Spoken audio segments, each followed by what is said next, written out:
Christian parenting. So as we bring this all together and we consider this HALT method, hungry, angry, lonely, tired, start to build into your own rhythms as the caregiver.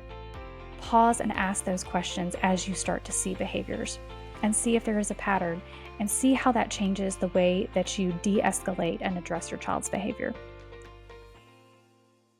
Welcome back, families, to the Call to Love podcast, where, as you know, each week I am so grateful to be able to bring you content related to the practical, the clinical, and always, most importantly, the biblical aspects of the foster care and adoption callings.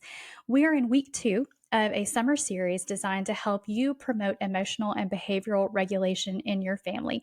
Now, if you missed last week, I would highly encourage you to go back and listen as we laid out 10 practical ways that you can promote emotional and behavioral regulation. I gave an overview of that. And then the next few episodes, we are going to dedicate to getting into specific tools related to those categories.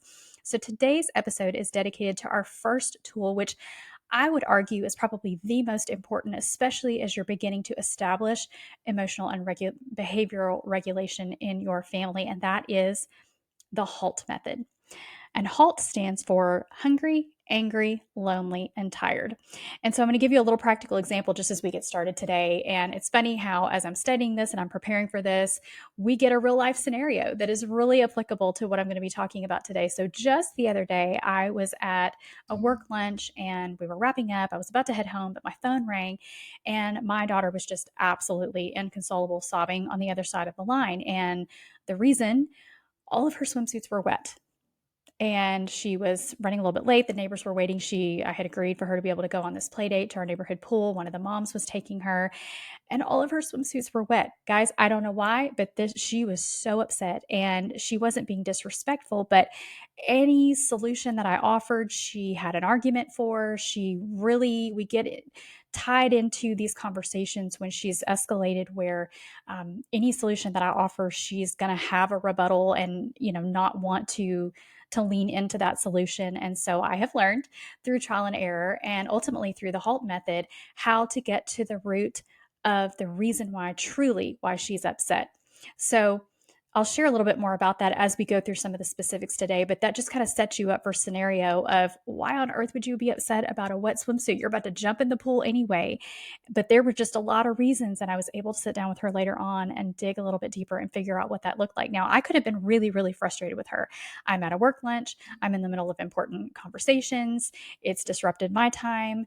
I'm frustrated because any solution that I offer her, she doesn't want to hear it anyway. And this isn't me speaking ill of my child, guys. I want you to hear that. This is normal scenarios that I'm sure every single one of you listeners have run into and can completely relate to. So this was just something very specific for me. But I want to come back to all of that as we're talking through this HALT method, because I could have gotten really frustrated. I could have snapped. I could have gotten her in trouble when she got home or when I got home from work, all the things, right? But I have learned through trial and error, and quite frankly, from doing it the wrong way and getting frustrated and escalating myself so much of the time, that the Lord has allowed me to learn from that and to be able to employ some of these tools and methods to really get to the heart of the matter, to help my child work through what was frustrating and upsetting her, and to ultimately build more trust and connection. So that is my heart and my goal for you.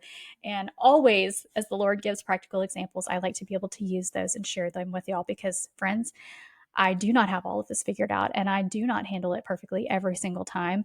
But I really celebrate the wins when the Lord allows me, through just muscle memory and practice and being able to teach you guys all of these methods. I'm able to employ them myself and they really are beneficial. So when you're thinking about when your child is escalated for whatever reason, before you address the behavior, quite literally, I want you to halt, as in stop what you're doing.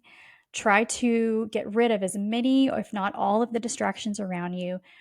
Make sure that you yourself are regulated and then ask these questions. And this is the acronym for the HALT method. And that is, am I or is my child hungry, angry, lonely, or tired? So as I was preparing for this topic specifically and really, really thinking about it as we look at hungry, angry, lonely, and tired, 2 of these are basic needs, right? Hungry and tired. And 2 of these are felt needs, angry and lonely. So I felt like it's really amazing how quickly things can spiral when each of these are not properly recognized and addressed. And so it's helpful for us to view these next things through that lens of, okay, we're talking about basic needs and we're talking about felt needs, and all of them come together to help our child to regulate and for relationship to be restored when behaviors are difficult. But I started with the HALT method tool first because it truly is a game changer, friends. Let's talk about a little bit of the why behind each of these. And then the Lord, even just as I was preparing this morning, gave me a reminder from scripture that I think ties into this beautifully. So here we go. Let's talk about the HALT method. First, we talked about is hungry. This is a basic need for all of us. But I also want us to point out that for kids who have experienced food insecurity as a part of their previous experience before coming to us as parents, friends, hunger is a trigger, and the brain literally reverts back to survival mode and remembers when it didn't have enough to nourish the body. And quite frankly, because of that, it can forget or short circuit the progress that you have made, especially in the early days of helping your child to rewire their brains to feel assured and safe that their needs will always be met. But hunger can be a basic need that can really trigger trauma from previous experiences and cause behavior that can be very, very challenging. So if we're aware of that, especially for our kiddos who come to us either through foster care or maybe from an international situation where their care was not ideal, then if we have that in the back of our minds, then that's something that we can be prepared for and anticipate for our kids. We understand, yes, we all get hungry, but there's another level of hungry that I think would be helpful for us to understand. Now, just basic needs, and for all of us, whether we've had trauma or not, if our blood sugar is low, we get cranky, right? Hangry is a very real thing. So if our basic needs are not met, truly the higher functioning parts of our brains overhaul our ability to regulate our emotions and our behaviors properly. That's true for us as adults, and it's certainly true for our kids who have not been properly trained or had the time to exercise different practices and different means of communication to get their needs met. So we're less aggravated by the behaviors if they're related to hunger because we're understanding these things. So, practically speaking, for the early days of placement, whether it's through adoption or foster care, when you know that food security is or could be an issue, keep a snack basket in your child's room and maybe one in the kitchen. So they have a visual reminder everywhere they go in the community rooms and in their safe space of their room to know that there is food available anytime that they need it. Similarly, if you're out running errands, you're at a play date, you're at a sporting event, you're at church, and you're going to be in between meals, bring a snack bag and a water bottle. Those are key and something just to prioritize to make sure that you can head off any type of a trigger that might come as a result of that hunger. Now, watch your child's pattern of triggers. If you know that they're going to be hungry an hour after a meal, be ready. And it seems like a lot of work on the front end, but if you're anticipating on behalf of your child, that's just another way that you are actually communicating to them, I see you, I care, and I am here and ready to meet this before you have to even think about it or panic. Really important, keep healthy options that are free as much as possible from artificial dyes, as well as things that will burn off in their systems quickly, i.e., empty carbs, things that will leave them feeling hungry really soon after they have already eaten. So instead, let's think of healthy alternatives that are still kid friendly, jerky sticks, some form of protein, something with peanut butter in it, dried fruits, nuts like trail mixes, and then fresh fruit, apples, bananas, grapes, different things like that are the natural sugars that your body responds well to. Certainly, if there's a food allergy related, then we'll modify that. But just speaking in general terms, and it's really hard to think this way, but friends, there's an element of truth to, we're not at our best when we're hungry. And we can say and do some really hurtful and frustrating things. And that is true for us as adults. How many times have we apologized for things we said when we were hungry, right? And so we've got to have that lens of grace for our kiddos who have not had the time to practice or have not yet been taught the proper way to communicate through words rather than unlovable behavior when it comes to being hangry and that being a trigger point for them. So the first question you want to ask when you're seeing misbehavior or you're seeing escalated behavior patterns in your kids, are they hungry? Number two, are they angry? Now, anger is a basic emotion that we all experience. And there are even multiple accounts in scripture where we see God experience anger. So, anger in of itself is not sin, but it is rather the choices we make when we are angry that can be sinful. And Ephesians 4:26 reminds us, in your anger, do not sin. It doesn't say don't be angry. So our kids are going to get angry for various reasons. Now, some of this may just be annoyance over minor inconveniences, us pushing them to do things that they don't want to do, like chores or a routine. And some of this anger may come from just deep rooted pain tied to their story, whatever that might look like. And this ties into two of our main points from last week's episode, where I shared 10 ways to promote emotional and behavioral regulation. The first one being our kids are allowed their emotions, but as parents, we still require respect from them. So they're allowed to be angry, but we do not allow in their anger for them to be sinful and to dishonor or disrespect us as their caregivers. And secondly, to be calm, curious, and consistent. That was number 10 on our list last week. And we're going to talk about some specific de escalation tools in the coming episodes. But in the meantime, here's a quote unquote formula to follow. When your child escalates, when you suspect that anger is the trigger that is fueling the behavior that you're seeing, first you calm yourself. You utilize the calming method with your child, whatever calming method you choose, and then you be curious about the why behind their behavior once their anger has subsided. And then you be consistent to repeat that process over and over and over again. Your child needs to build trust and rely on you to be present and to be there, to be regulated, to model that for you, and to be curious about that why behind the behavior so that you can help them learn to unpack and process so that they can start to recognize the why behind their behavior and start to build upon the tools that you are going to be teaching them. Repeat constantly over and over. And friends, honestly, in their anger, and I've experienced this with both myself and other foster children that I have been interacted with, words may not be necessary in the heat of it all. Sometimes it's better not to say anything. Sometimes just your presence is enough. And sometimes your presence is the ideal way to meet that need, just to be in the room, to see them, to speak calmly if you need to, but otherwise just say, I'm here and I love you. Because a lot of times your idea of what should calm them may be the very thing that agitates them and further escalates the issue. So calm down. Don't do that. Don't cry. You shouldn't be upset about that. Why are you doing this? These are not things that are helpful. They're not going to help de-escalate your child, especially when you have one who is prone to anger and agitation. Rather, they're going to take that on as a challenge and a perceived threat, and they're going to further escalate. It's going to take you longer to de-escalate them in those situations. Raising my hand because I know from experience with my own child and with others. It really is a trial and error experience for you as the parent. And it's why it's important that you build a hefty toolbox to try different methods at different times, because quite frankly, when you have anger escalations, it's a game of roulette. You can pull out one tool that worked the day before and you use that the next day and it doesn't work. So you really just want to build over time in your skill set of de-escalation methods and tools, because you never know what's going to work in any given point in time. Okay, that's anger. Lonely is the next one in our list. Friends, we've talked about this a lot, but God designed every single one of us for relationship and community, and our children are no exception. And if they've come from a place where they were either treated like or told that they were not a valuable member of the family unit, they likely experienced isolation and loneliness, and they can hang on to that for an extended period of time. And quite frankly, the enemy can capitalize on that and speak lies to them, that even though you are doing everything you can to bring them into and make them feel like and experience what life is like as a valuable member of your family unit, they may struggle with loneliness.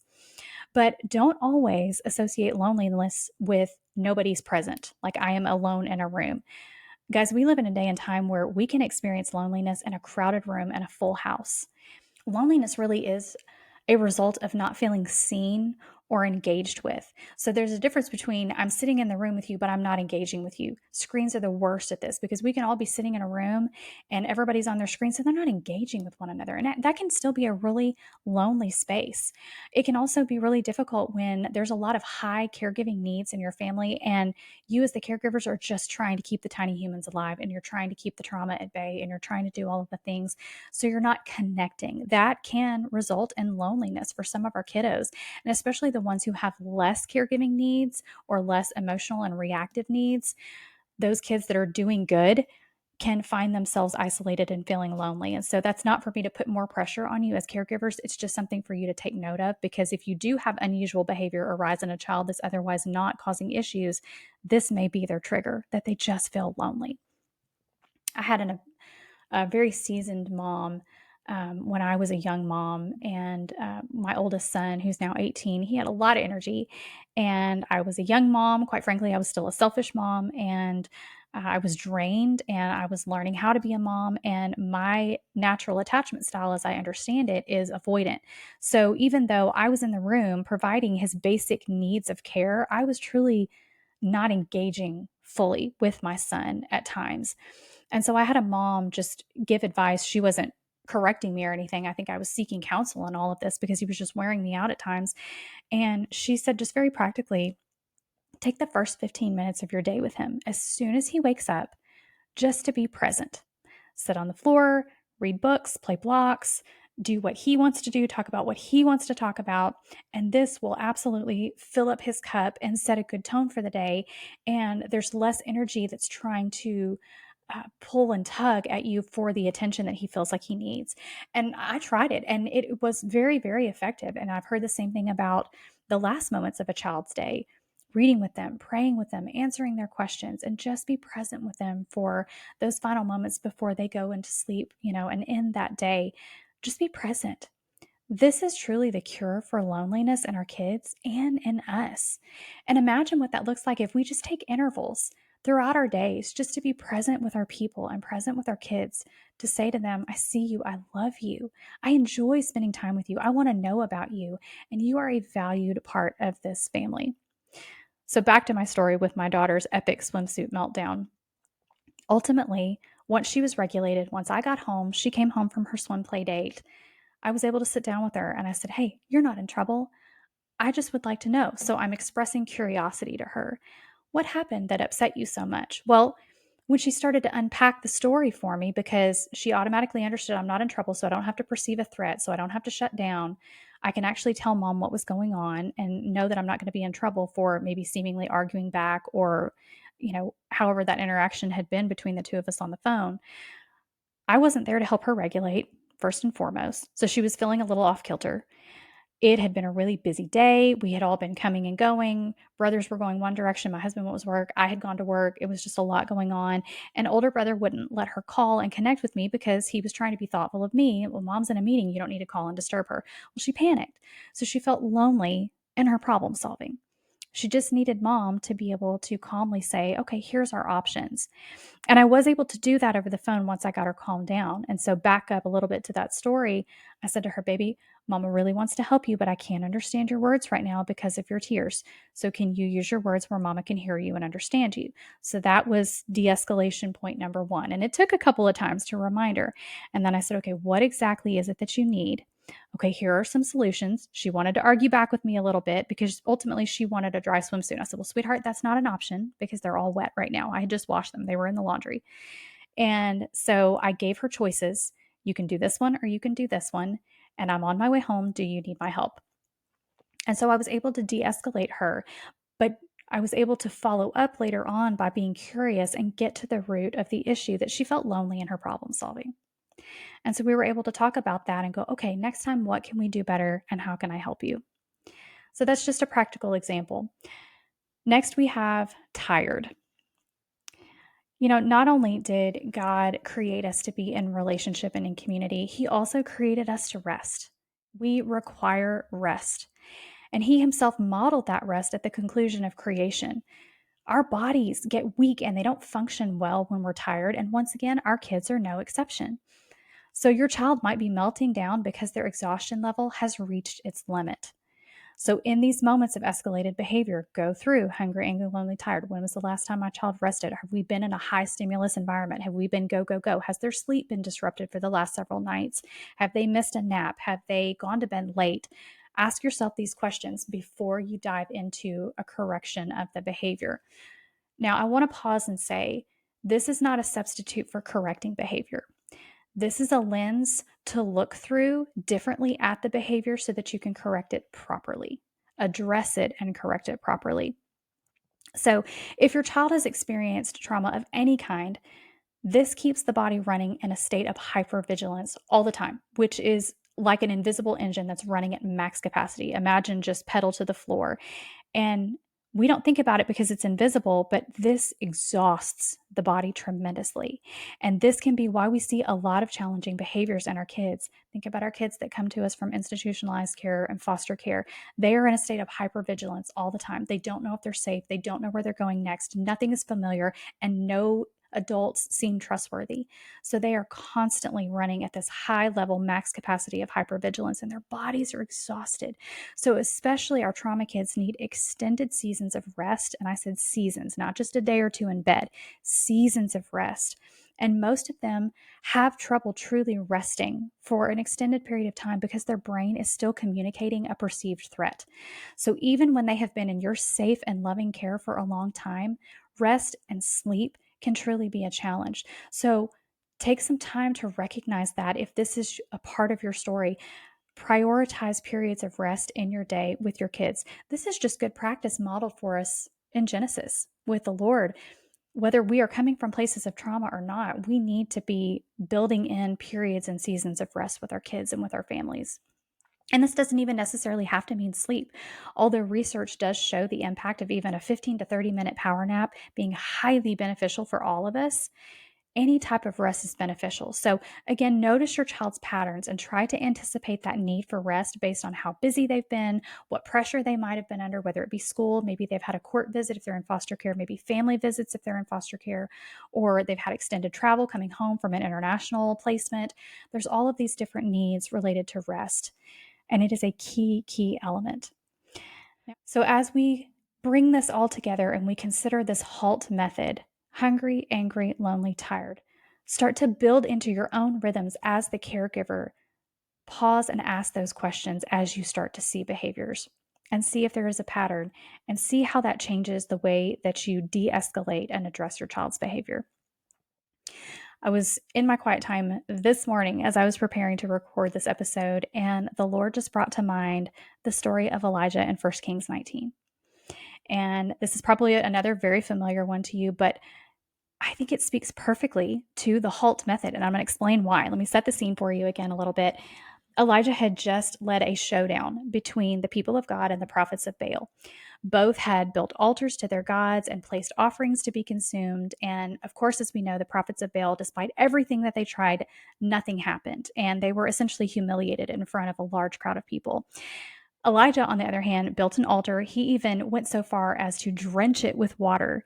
And we know that the Lord came down, and not only did he consume the offering, but he consumed all of the water around it. And it was just a clear testament to his existence. And the people, as a result, bowed down. They worshiped, they converted, and the prophets of Baal were seized and killed. This infuriated Queen Jezebel, and she swore to kill Elijah. So he ran and he hid. He had been traveling for an extended period of time. He had just experienced the height of spiritual mountaintops with this miracle that he had seen and been able to be a part of. But he was physically, mentally, and spiritually worn down. And he even went so far as to leave his servant behind. So he was also completely alone.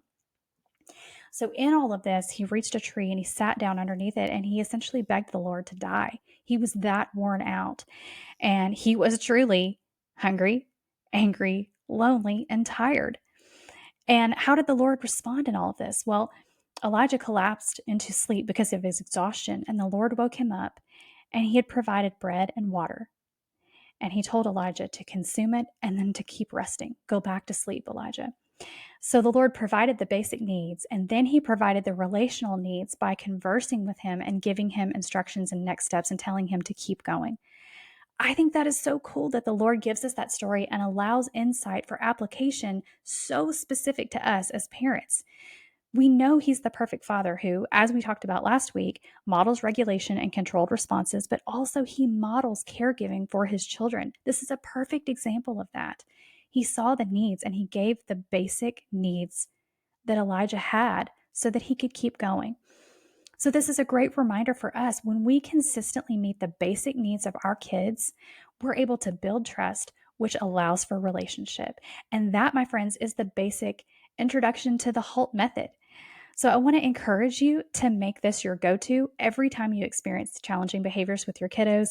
Keep in mind that I am sharing this from a very general lens and did not include the complexities of attachment issues or medical conditions, but the basic principles and practices can still prove really, really effective even in those extenuating circumstances. So as always, if you have any follow up comments or questions about today's episode, I would love to hear from you. Send me a DM on Instagram or send me an email at the link in today's show notes. And be sure, if you did not grab your free download from last week's episode, that's 10 ways to promote emotional and behavioral regulation in your family. The link is also in today's show notes.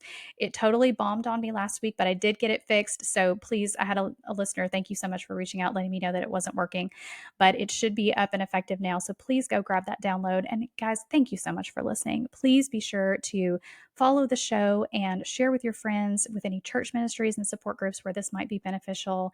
And I look forward to diving into our next practical tool to add to our toolkit to promote emotional and behavioral regulation in your family. So until next time, blessings, sweet families. Thank you so much for listening to Called to Love today. I love to hear from listeners, and so I would love to connect with you to hear your stories and answer your questions right here on the show. You can find me on Facebook and Instagram, send me a direct message, or send me an email at the link in today's show notes. I pray you have been encouraged by today's episode to walk in faith and continue to embrace your own call to love. Until next time, blessings, sweet friends.